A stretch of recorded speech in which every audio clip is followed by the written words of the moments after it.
जिम्मेदारी मिली है मुझे वापस फिर से जिला कांग्रेस की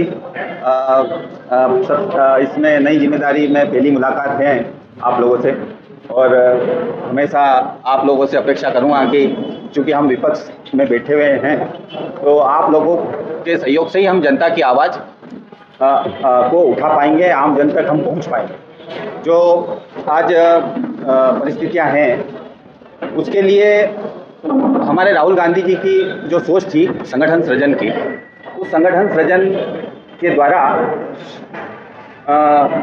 हम लोग आपके सामने हमारे शहर के अध्यक्ष शांतिलाल जी वर्मा, हमारे आदरणीय वरिष्ठ नेता, हमारे नेता प्रतिपक्ष हैं रतलाम शहर के, उनको भी रतलाम की जिम्मेदारी दी है। तो संगठन कैसे हमारा मजबूत हो, हम बूथ स्तर पर कैसे पहुँचे, हमारी पंचायत समिति का गठन हमारा कैसे हो, ब्लॉक स्तर पे हमारा गठन कैसे हो, ये सारा संगठन हमको आगे बनाना है। शहर मोहल्लों गलियों तक हमारे कमेटियों का गठन आने वाले समय में होगा। आज देश संक्रमण काल में गुजर रहा है, लोकतांत्रिक संस्थाएं निरंतर कमज़ोर होती जा रही है और सत्ता का जो दुरुपयोग है वो लगातार बढ़ रहा है। मध्य प्रदेश सरकार भी इस मामले में अछूती नहीं है। मोहन सरकार को आप देख रहे हैं कि किस प्रकार से आम आदमी आज परेशान है, भ्रष्टाचार चरम सीमा पे, बिना पैसे दिए कोई भी सरकारी दफ्तर में काम नहीं हो रहा।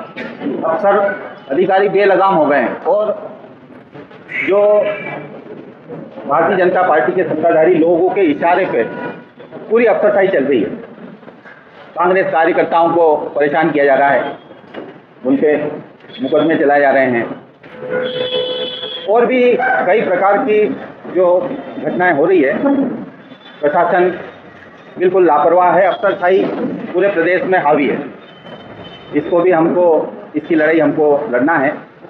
फिर एक जो हमारे नेता राहुल गांधी जी ने पिछले दिनों में जो वोट चोरी पकड़ी है, जो एक उन्होंने, आप लोगों ने सबको वैसे पता है, ये हमारे ज़िले में भी इसका हमको अध्ययन करना है।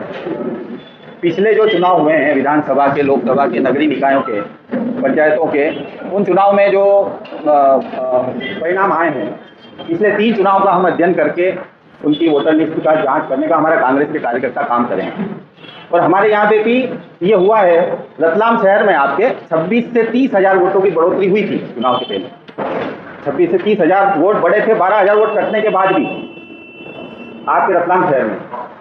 मेरे सेलाना में 4 बजे के बाद 10% मतदान हुआ, सब फर्जी मतदान हुआ।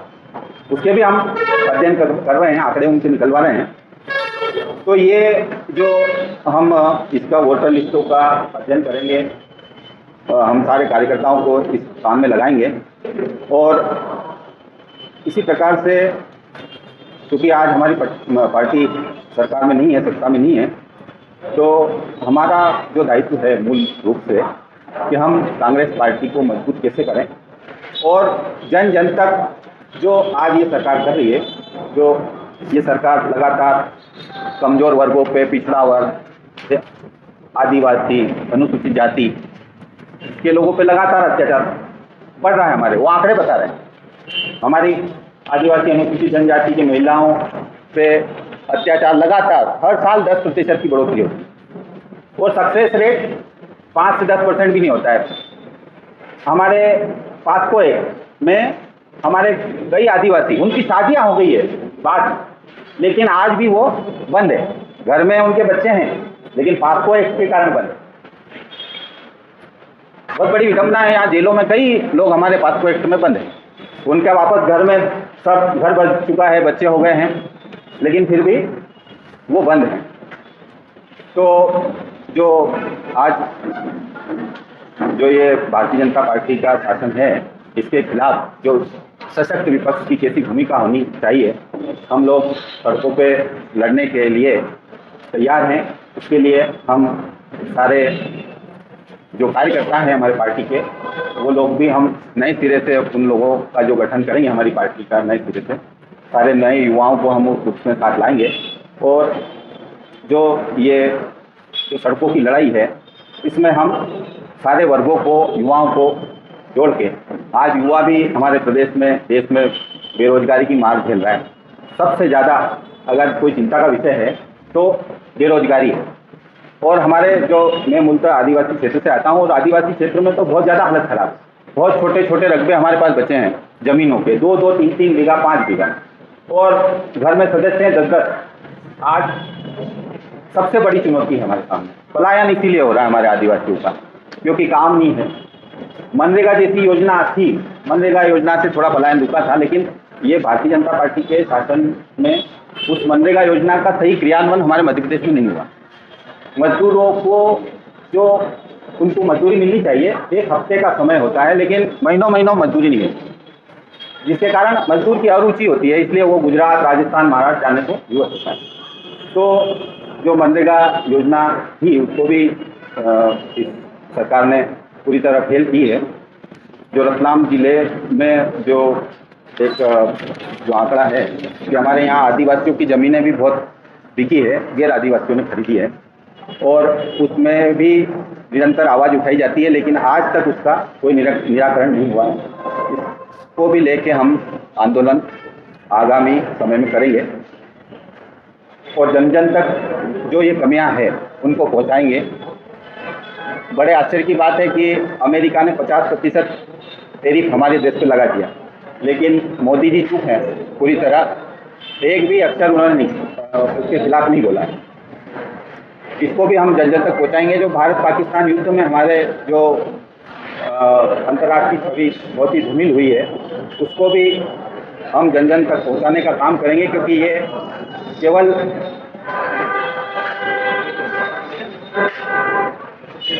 धर्मांधता फैलाकर अपनी राजनीतिक रोटियां सेकती है और हिंदू मुसलमान को लड़ाने की बात करती है। केवल भ्रम फैलाया जाता है। जो हमारा ऑपरेशन सिंदूर में जो जिस प्रकार आपने देखा, हमारे रतलाम जिले में ही हमारे प्रभारी मंत्री विजय शाह ने कितना गलत बयान दिया। सुप्रीम कोर्ट में मामला चल रहा है, उनको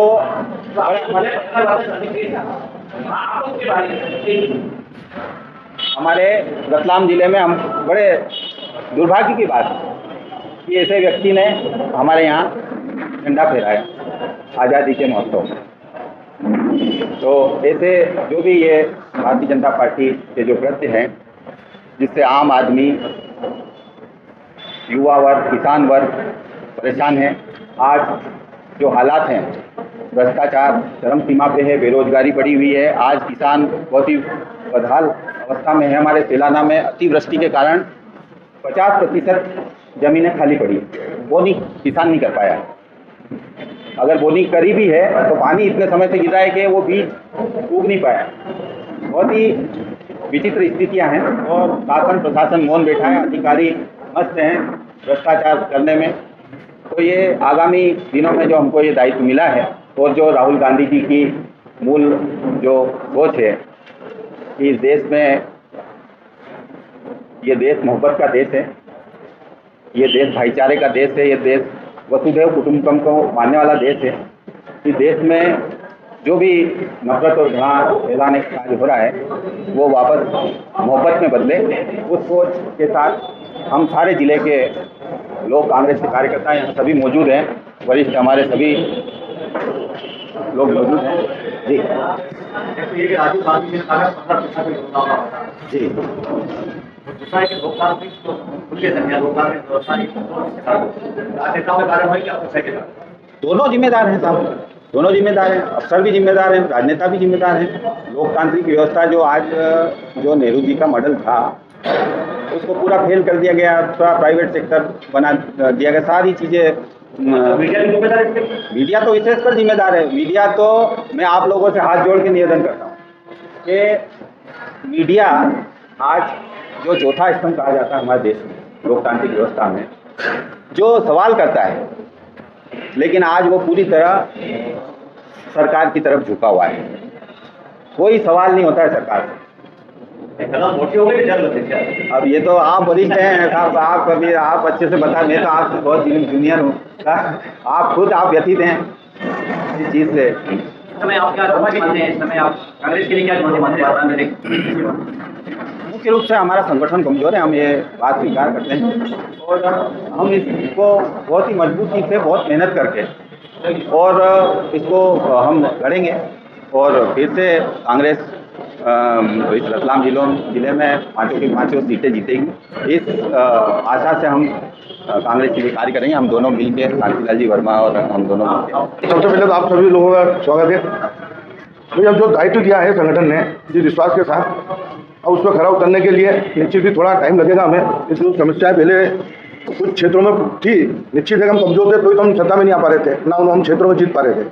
तो अब उन क्षेत्रों में हम जाकर गोली बाई संगठन को तैयार करके आगे उन्हीं साथियों के बल पर चुनाव लड़कर कार्य करेंगे, जिससे आगे हमें सफलता मिले। क्योंकि जिस प्रकार से भारतीय जनता पार्टी शहरी क्षेत्र के अंदर तो हिंदू मुसलमान मुद्दा चला ही रही है, क्योंकि हम अधिकतर जगह हिंदू वार्डों में हम पिछड़ रहे हैं, क्योंकि वहाँ इस प्रकार की भावना युवाओं को इतना भड़का दिया है। रोजगार दे नहीं रहे हैं। समस्या शहर में आप लोग देख ही रहे हो, अंबार लगा हुआ है। नगर निगम में भारी भ्रष्टाचार, नगर कलेक्टोरेट में भ्रष्टाचार है, आम जनता परेशान है। उन चीज़ों को लेकर अब कांग्रेस आंदोलन करके शहर की जनताओं को जो समस्या है उससे मुक्त कराने का प्रयास करेगी।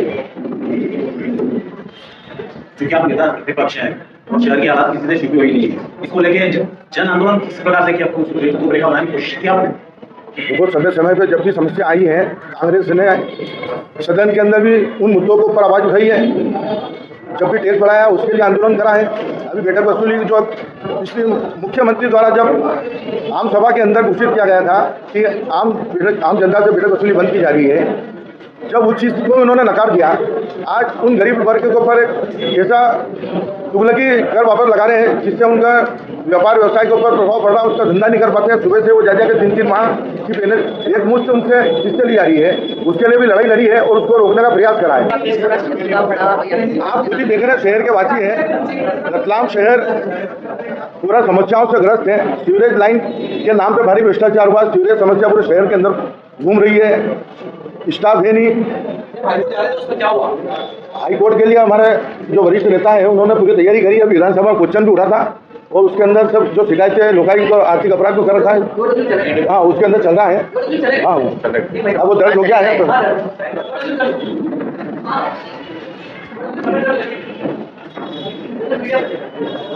और महापौर का तो कार्यकाल 3 वर्ष का बिल्कुल शून्य रहा है। पूरे शहर की सड़कें आप देख रहे हो कि क्या स्थिति हो रही है। आंदोलन करना है, विफलता है उसको लेकर भी आंदोलन करेंगे। जिन क्षेत्रों के अंदर सड़कें नहीं बनी है उन्हीं क्षेत्रों में आंदोलन करके वहाँ की जनता को भी सहयोग लेकर एक जन आंदोलन करा जाएगा। नमस्ते, आदाब। मैं हूं मोहम्मद सिराज और आप देख रहे थे डेली जर्नल हिंदी। शुक्रिया।